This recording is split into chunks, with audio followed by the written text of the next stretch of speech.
new machines, the secrets of progress.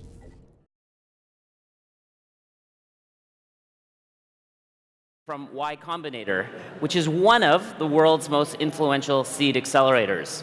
Some of you in this room will know that I work for Techstars, so I may ask the panel to also talk about companies like SendGrid, Twilio, DigitalOcean, and ClassPass. But let's go straight to the source. I want to introduce CNBC's Deirdre Bosa, along with the CEO of Y Combinator, Michael Seibel, and partner Adora Cheung.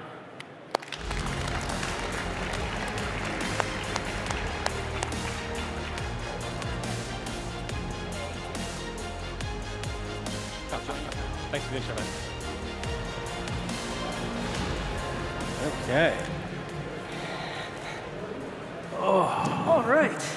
All right. Good morning, everyone. Good morning, Michael. Good morning, Adora. How are you? Good morning. How are you? And I have the pleasure of welcoming you to Toronto. We all got in from San Francisco, but Toronto is my hometown, born and bred. So I'm happy to be here, and I'm happy to welcome you guys here. Thank you for having us. And I hope you can catch the Raptors game tonight. Yeah. So the introduction, as if you guys need one, Y Combinator has been behind some of the biggest startups of the last decade, and I'm really happy that we get to walk on stage at this moment because I believe a blog post just went public, and this really gets to the core of what Y Combinator does, and it's called a request for startups. So it used to be every year, now it's every quarter. Y Combinator puts out a request for startups on a certain theme. In the past, that has been journalism, it has been things for Twitter. The last one was, Carbon capture. Carbon capture. Yeah. And so we're happy to announce this time it is Government 2.0. So why this right now? And explain a little bit about where the idea even came from. So one of the trends we're seeing with YC startups nowadays is they actually are so fed up with government, they're very interested in making their communities or their countries a better place. And we started seeing this with a number of companies in a number of different areas. So Lambda School with education, and Make School with education, kind of taking over job training, taking over college. M-Relief in distributing food aid to people who are hungry. Promise helping with mass incarceration, so on and so forth. So we saw this trend amongst YC founders, and we thought of it as very against what people think of what the Valley is doing. So we wanted to create this RFS to basically communicate to all the founders in the world who actually want to make the world a better place. We want to fund your companies. And so that's what we're doing. Adora, why do you think that there is this frustration? Is that unique to America? What have been sort of the conditions to enable this request for startups and a Government 2.0? What's wrong, essentially, with Government 1.0? Well, I think we traditionally look to the government as a platform that provides equal opportunity to contribute and benefit from the great economic growth of the country. And we're seeing less and less of that. And so I think when you think about that, it includes a good social safety net. So if you start with Maslow's hierarchy of needs, the bottom two tiers, food, access to food, water, shelter, safety, and security, as well as affordable housing, like Michael said, affordable healthcare, good high quality education, healthy living environment, and so on and so forth. And so we've seen a reduction in the government spending on these things. And honestly, it's quite not surprising that they're not good at doing all the things at once, because it's quite a monumental task to do a lot of things good at once. And so we think to make America better, that there's this opportunity where we can get startups. There are many great companies to be built to solve these slices of governments of failure. Right. Or failure of government, yeah. What you're describing, and what Michael, you said, was sort of a frustrating place to be. Why would startups want to touch this space when it can be so politically explosive and when it can be so difficult and there's so many obstacles, particularly in America, to do things like this? And is that the reason why we haven't seen more, why you're making this request? I think startup founders are a little crazy and a little stupid. And I think that that's the kind of energy you need to tackle some of the hardest problems in the world. Because it's just very easy to look at America and say, oh, it's too hard. Congress can't do it, the president can't do it. It's got to be too hard. And I don't know, when you look at a YC batch, it's a bunch of people who are actually trying to do something that looks impossible, and they're really motivated. So why are they so motivated? I mean, I think once conditions get to a certain point in your country, you start not thinking about just getting rich for yourself or your family. You start thinking about like how you can improve the lives of your community.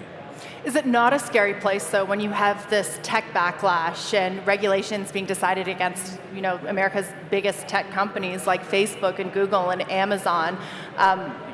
Do you think that founders and startups are worried about this? And does that fit into why you decided on Government 2.0 this year, Adora? I don't think, certainly I think that's a macro condition of the tech backlash, and hopefully that changes over time. I think founders tend to be, like Michael said, they're a little bit crazy, and they tend to be very optimistic about the future, and certainly tech is going to be a part of that. And so we don't see it as contradictory to what we're hoping founders will do. Right. Now I want to go back to your very first request for startups. The future of journalism. I was particularly interested in this one, and your call to arms said, we think newspapers and magazines will mostly die. Mm-hmm. So in no uncertain terms, you say we need new forms of digital media. How do you think we've done? I think for a long time, people were thinking about page views, and then they thought about monetization. Whereas I think the call for a request for startup for that one was reverse, which is let's think about how do we get paid first, and then how do we create great journalism. And so you've seen a lot of examples of this, I think, already. We funded a startup called Substack, and so that's basically writers, former journalists, reporters, and just writers in general who get paid on a monthly basis by their subscribers to write great content. Mm-hmm. And there's no edict for them. They're just, writing what they want, and they're making a lot more money than they would, writing for a newspaper today. So I think we're seeing. I guess it's been 9 or 10 years since that came out, but we're starting to see, I think, a little bit of that now. And at the same time, how much has changed since then? And it's actually the newspapers and the magazines, some of this older, from the previous time, the New York Times, the Wall Street Journal, that are still the most trusted. Or untrusted, depending on which side you're looking at it. And there's been this proliferation of fake news. So and also we talk about digital media and their declining valuation. So Michael, where do you think we are, and is there still work to do here? If you were looking at this request for startups 10 years ago, and this is where we are, have startups and Silicon Valley done their jobs? I would say what's interesting about that RFS now that we didn't predict back then was how much the large social platforms really are going to influence proliferation of news. So I think that the challenge here is now who's responsible for policing fake news. Right. I think fake news isn't something that we could really fully understand 10 years ago. And now I look squarely at Facebook. I mean, to be completely honest, like if fake news is being used to influence elections or create violence, you can really no longer claim that you have just like user-generated content protection. Just morally, you should be far more interested in making sure your platform is distributing real information.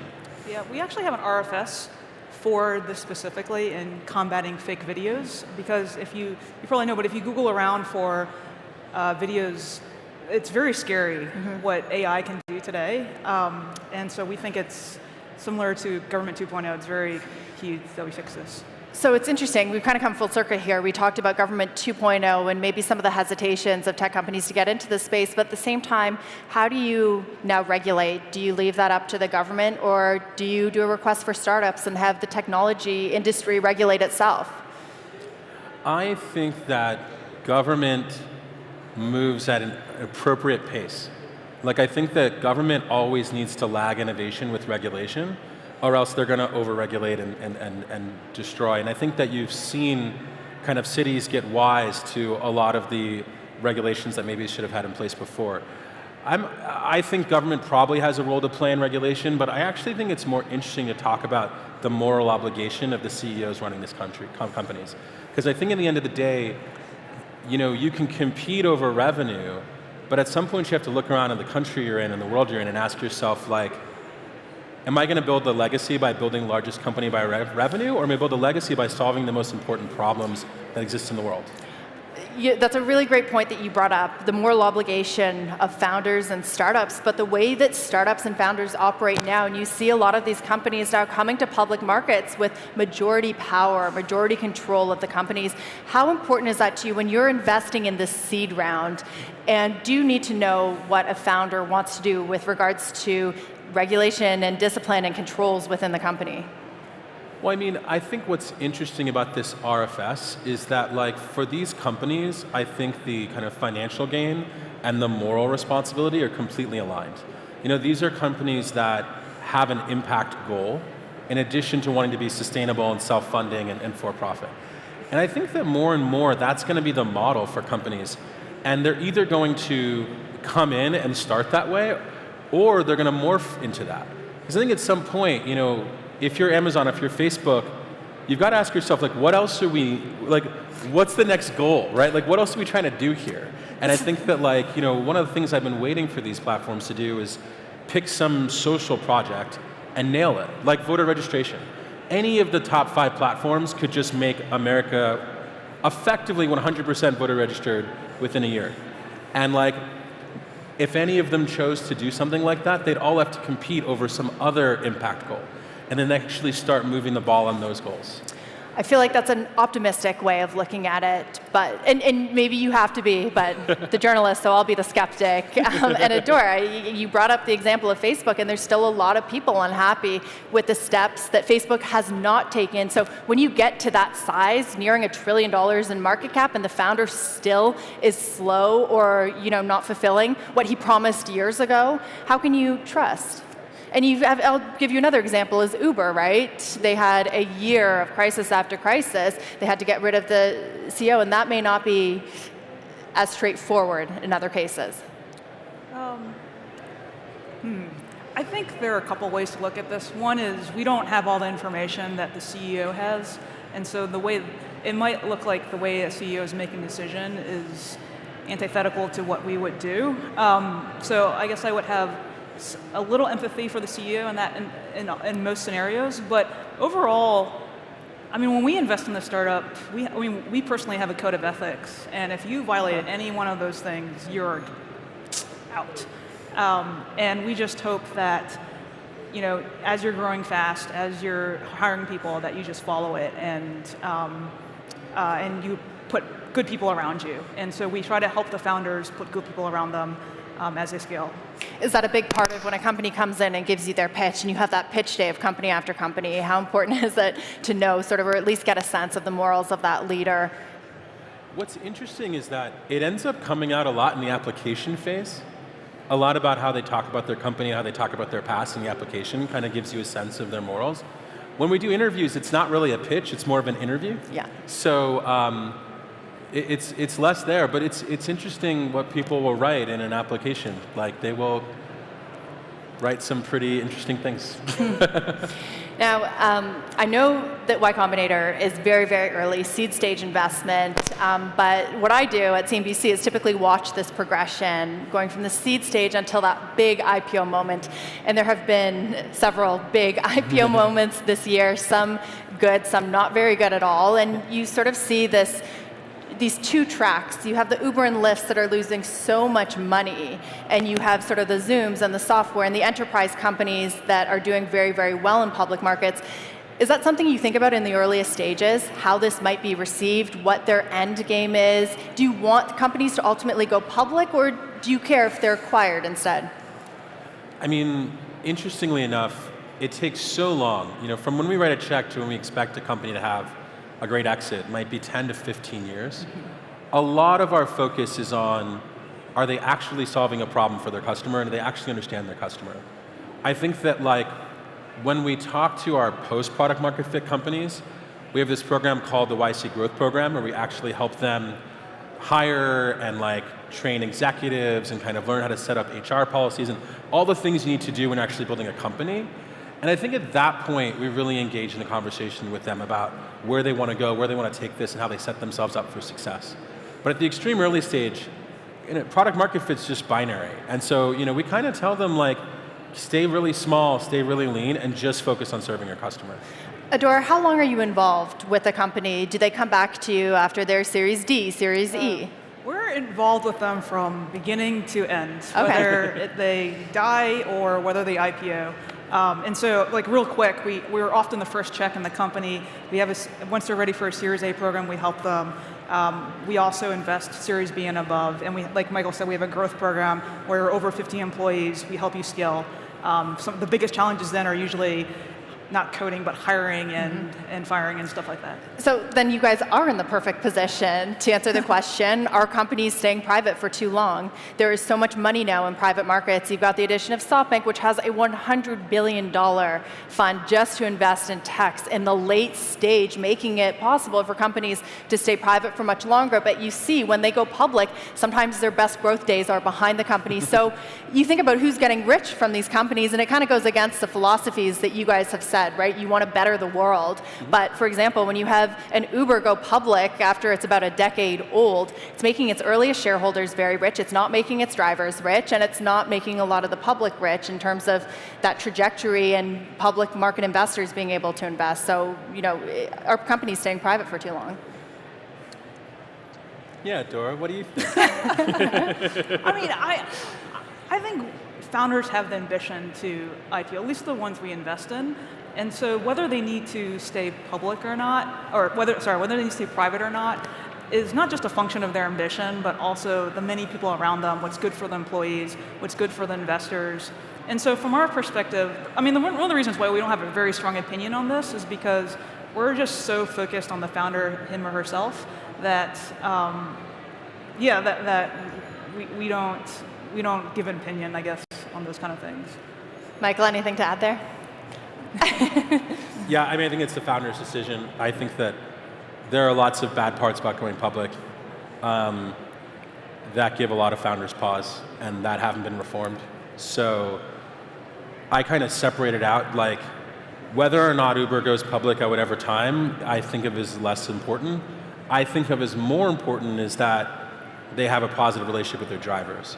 I do think that Uber could have been in the position of being the largest effective employer in America if they really actually put their drivers first. And unfortunately, I think the history of Uber is slightly in opposition to their drivers, which is sad. I feel like Uber's whole story could have been cast in a different light if it was seen as a job creator. Right, but I would also argue that Lyft at the same time has done a much better job with their drivers introducing tipping from the beginning, but still got a lot of the same complaints. Yeah, but the stat that I look at is driver turnover. And like, if you have over 90% of your workers turning over every year, you got a problem. Something's going wrong, right? Now, we've taken up all the time, but I want to get to a question that I'm just personally very curious about. We hear about all the companies that you guys did not pass on. You cut a check for in the very early days, you know, Airbnb, Stripe, many, many more. What are some of the companies you passed on? And not you specifically, in Y Combinator's history that has grown into something that maybe you didn't see, or maybe you're happy you passed on, like an Uber. Or I don't think you'd be happy you passed on that. It would have given you a lot of money. But just, you know, what's so we something you tracked passed on? this, actually. We have this file called misses. And I think the biggest miss is probably SendGrid.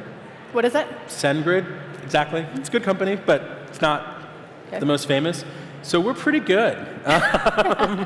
Yeah, I mean, you know, historically we've been pretty good at picking the right companies. So Travis Kalanick or John Zimmer, Logan Green, the Lyft and Uber guys, they never passed through. They never Y applied to Combinator. YC. No. Do you think it would have been different for them if they had? I think we would have had a lot of interesting advice for them. I don't doubt it. Guys, thank you so much. And if the audience could please help me in thanking Adora and Michael. Thank you.